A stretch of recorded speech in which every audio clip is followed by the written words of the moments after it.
Imagine if that head trash was not there. Who would you be? What if I told you those fears were no longer a problem? What would you do? I'm Stephanie Costello, a mom of three, wife, and avid mountaineer. Beyond all of these, I am very much like you, an average person trying to navigate this thing we call life.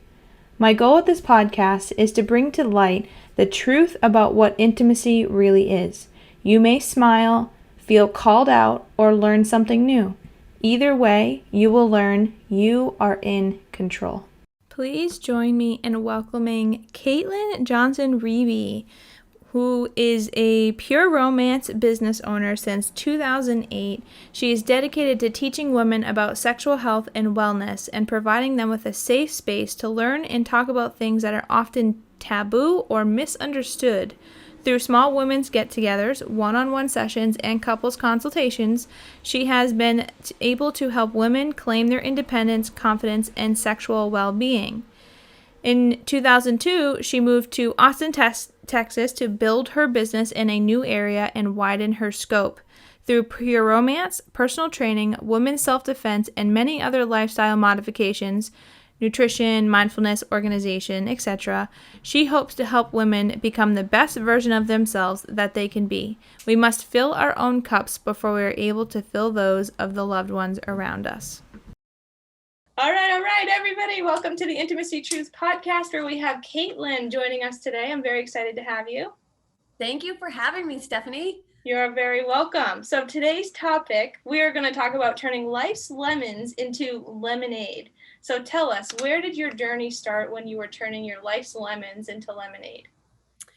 So it kind of goes back a little bit. I had always grown up having a passion for kind of the tomboy things. I loved shooting guns. I loved wrestling. I loved, being the hero and saving the day. And so, fast forward through my adult years, I actually ended up in law enforcement. And it was the perfect career for me. It was everything that I ever thought I wanted to do in life. I got to shoot guns. I got to nab the bad guys. I got to save the people. Like, it truly was everything I ever wanted.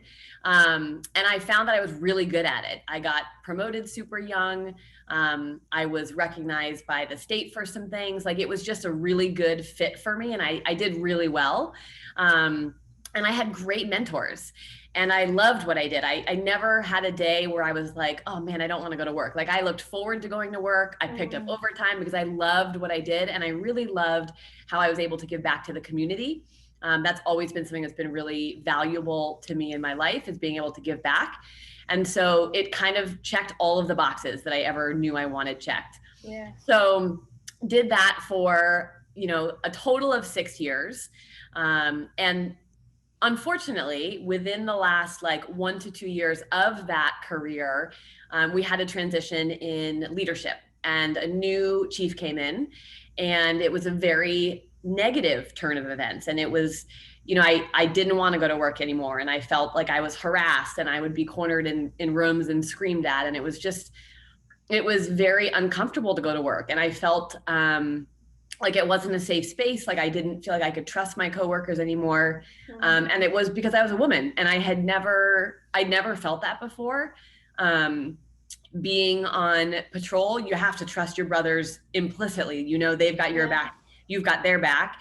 You would give your life for them. And I felt that way for the first 6 years. And then, this new change of regime came in, and it was just like a switch was switched. And it was like, I don't know if I could trust these people. And I just felt like, because I was a woman, I was being treated differently, which was new for me, because I was always an equal, I felt like, in everybody's eyes. And that's how it should be. So kind of went through that whole process. It was a very, very trying time. I got super depressed. They actually fired me, and I had to sue them to get my job back. So I won that, got my job back, got my name cleared, but it never felt the same after that. It was kind of like, I didn't really want to be there. And I felt like I was super pessimistic, and I didn't trust people, and I didn't want that to affect my life anymore. And so after getting my job back and after kind of realizing that I wasn't really living the path that I had wanted to be on and that I was on for the first couple years of that career, I left law enforcement. Now, at that point, I was like, well, what am I going to do with myself? Like, I had my perfect career, I had my perfect passion, and I didn't think I could do anything else. Like, because I mean, I know I could do whatever I want to do, but I didn't know if I would find something that would satisfy me and fulfill my passion as much as that. Plus, in the give back to community, like they almost stole your ability to give back to the community, because when you're going from that place of defensive and needing to keep yourself safe, and then it's like if you're working to keep yourself safe, it's very hard to then try to keep other people safe. So the fact that one of your biggest things was totally taken away from you, I'm sure it felt like your whole life was taken away from you. Yeah. And even with my relationship with my husband, like it tore our relationship apart. And it's like, that's not what a job should do. A job should build you up. It should strengthen your relationship. Yeah. And so it wasn't doing that. And so something needed to change. So it changed, and I left. You left your just over broke. Yeah. For something so much better. If I wasn't just over, like my job truly was like, I was making a ton of money. I loved my job. I would have died to go to work. Like I loved it until that moment when that person came in and it was like, you're a woman and I'm going to treat you differently. Yeah. I loved it. And then that switched, and it was like the passion is like a candle just got blown out, and there was nothing that I could do to relight that. Just feed a little bit into that real quickly. During my internship on when I went to school for criminal justice, I remember asking a police officer, what was their perspective on women in the force, and they gave their true perspective that I was not expecting at all. I don't want you backing me up. I don't want to have to back you up. What if you can't get me? What if you get yourself stuck in harm's way and I won't be able to get you? And it's like, whoa, super opinionated about how I'm the one that's always doing the wrong, and you're never going to do something that's going to affect me or my safety, right? And so that was a huge learning lesson. I remember writing about it in my final paper, and my teacher was the chief of police of the academy in New Hampshire. And so they were like, what happened? And I was like, I just don't know what I want to do with my life. And I said what I said because it was important to say, but it was a lesson I learned, and that's as far as I'm taking it. So yeah, and unfortunately, law enforcement has some bad apples. Yeah. And there's also a lot of really, really good cops. Yeah. I would say the majority are good law enforcement officers. And I was so fortunate that my department was good apples. Like truly people, and the men saw me as an equal. Did I have to prove myself? Yeah. Don't we all though? But don't we? Exactly. Right? Like I had to show them that I could defend myself, that I could help defend that. Like you got to earn your stripes. But once you did, we were equal. You were equal. Yeah. And that was amazing. And I didn't, that was something that was sad to lose for sure. Yeah. But so now you're like at one point, so after you left, what did you figure out? Like, what was your options? What was your journey after that? So before that, like when I was in law enforcement, so it was 2008, I had attended this party called Pure Romance, and it was something that I didn't really want to attend. I was very shy, came from a Christian background, like you didn't really talk about sex and you definitely didn't do it in public. And so I had attended this party and was very uncomfortable throughout the entire party. And at the end, I got all this free stuff, which was great, but I didn't really even want any of it. Cause I'm like, this is not for me. I want shave cream and bubble bath, and then I'm good to go. And so, at the end of the night, she gives me all of this good stuff, like stuff that I would never, ever consider trying, toys and lubricants and lingerie. And I went and I tried it with my relationship partner at the time and loved it. And not only did I love the products, but I loved that they brought me confidence, and I felt empowered, and I felt like for once my body was mine and I could learn about it and I could experience things and ask for what I wanted. And if the other person wasn't going to give that to me, then they're not the right person. So it kind of empowered me both in and out of the bedroom. And so I signed up for this company, this crazy Pure Romance company, where I was like, I might as well get a personal shopping discount, because I was spending a lot of money with them because I just love the product so much. So for my law enforcement career, I did both, but law enforcement, was 60 hours a week, and pure romance was like maybe a party or two a month with just my girlfriend, just to kind of make some extra spending money and then also support my own shopping habit. So when I left law enforcement, I had this pure romance thing kind of, simmering on the stove, and it's like, just kept bubbling up at me like, I'm still here, like I could be more than just a hobby. But I'd never really known anybody that had made it a full-time successful career at that point. That was not what I figured I would be doing for the rest of my life. So I was like, you know what though? I don't have a job right now. I'm going to keep looking for law enforcement stuff, but I might as well pour my energy and my efforts into something that I already kind of have started and see where it takes me. And so that first year that I really kind of made the switch from law enforcement to whatever my life was going to be, I actually hit our President's Club, which is this huge honor of like, the top 3% in the company. So it's like, I kind of had this wake up call of like, I'm actually really good at some other things too. Yeah. And maybe this could work for me. Like, it's not just a hobby like I thought it was. And, throughout that, I had odd jobs. I worked as a consulting agent for other police departments and, kind of things on the side, but nothing really brought me the joy that I had gotten from being a detective other than doing pure romance. And I realized that I could help way more people with pure romance. And one of the things that I loved the most was helping people that had kind of overcome sexual assault or sexual violence, because that's what I did a lot of as a detective, was helping sexual assault victims. Oh, wow. And to be able to kind of help these women reclaim their bodies and reclaim their sexuality in like a one-on-one consultation was pretty cool. Yeah. And so I realized I could do a lot more good with a lot more people on my terms with doing pure romance. So I kind of jumped into the deep end and like really fully committed to it. Yeah, and to add to that, sometimes as cops, we sort of just put BandAids, not that I could say we, because I was never a cop, but, it's putting a BandAid on it. You're definitely most often dealing with the same families or the same people, depending on if you're in a small town or if you're in a bigger city, that might be a little bit different, but you're not necessarily able to really get into the nitty gritty. You might really be able to get a kid in this wise moment where they're able to apply everything you're saying and totally change their life. But the chances of that are so much smaller as a cop versus what you're doing. You're actually impacting the community. You're making changes. You're helping people break those generational patterns, own their power, and embrace who they are, which is exactly what we're all about here at Karner Blue. So it's really exciting to hear your journey and how you were able to take something you really struggled with and make it into this beautiful piece that literally applies who you are as a person to both of them. It's really awesome. Thank you. I feel lucky that I found something else that fulfills me the same way that law enforcement did, because I think had I, quote unquote, had to have another random job, I know I would not be as happy as I am today.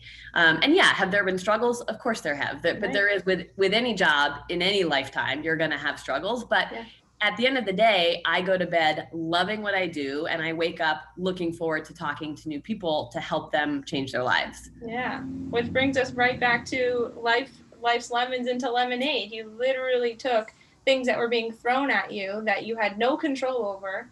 There's nothing you could have done to impact the way you were being treated, because you were still being a good human. So sometimes good humans end up, or like you said earlier, we get handed a deck of cards or a set of cards.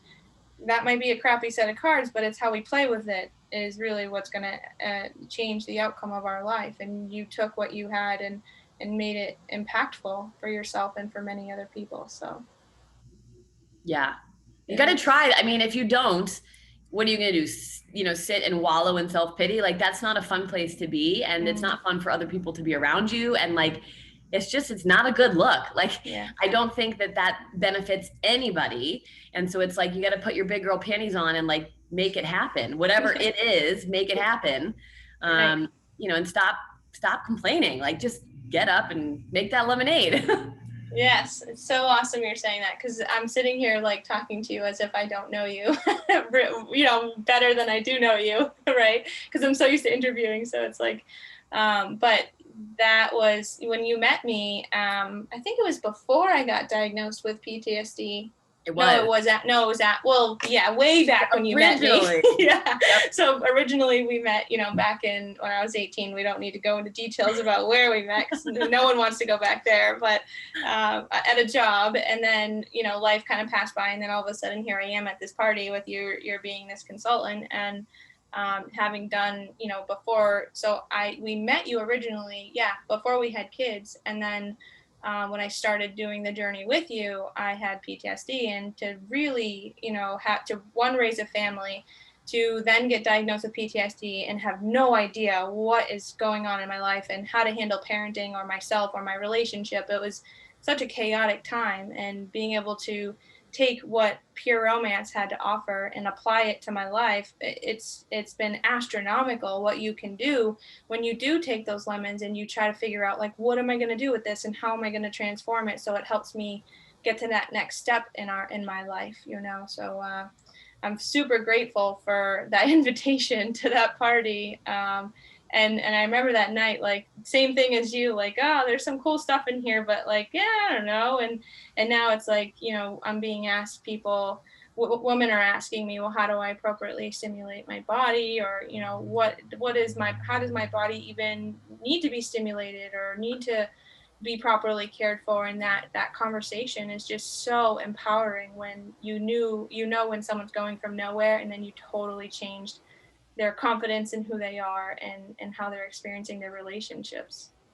And what you and I do is so important. And I think there's still so much taboo and stigma around it, unfortunately. And like, if we didn't just push through and be like, people may judge us and people may think we're crazy or we're weird or whatever, but like, had you not gone to that party, life would be very different. Had I not gone to that party, life would be very different. Like, I remember the journey with you, right? Kind of building your business and like, I truly got to see you blossom as a person, which is pretty incredible. And it's one of the reasons why I like my job as a mentor with Pure Romance, is that I get to help women change their lives by building a business. And whether it's working through, speaking in public or being around a lot of people at a big event, like, these are all things that, especially with you, like, I got to really watch those things and your growth and your breakthroughs. And like, that is more fulfilling for me, I feel like. And I feel like I'm the lucky one that I get to watch this happen with a lot of women. Whether it's a consultant that has those breakthroughs or even a client. I had this one client reach out. So obviously we met in New Hampshire. I live in Texas now, spent the last 4 years in California. We kind of bebop around. Yeah. But I had moved to California when this client reached out to me. She was a New Hampshire client and I hadn't talked to her in years. And you had a good impression on somebody when they're reaching out years later after one party, one night. And so she calls me or texts me or something. And she's like, hey, Caitlin, you probably don't remember me. I actually have a really good memory. So I can remember names and what they got pretty easily. And we had this great conversation. And she's like, I'm suffering from vaginismus. And my doctor said, it's kind of just the way it is. I'm not going to enjoy sex anymore. She's like, we haven't had sex in maybe 7 months. Like, I'm worried that this is going to end my marriage. Like, we are on the cusp of getting a divorce. I thought of you. Do you have anything that you can suggest?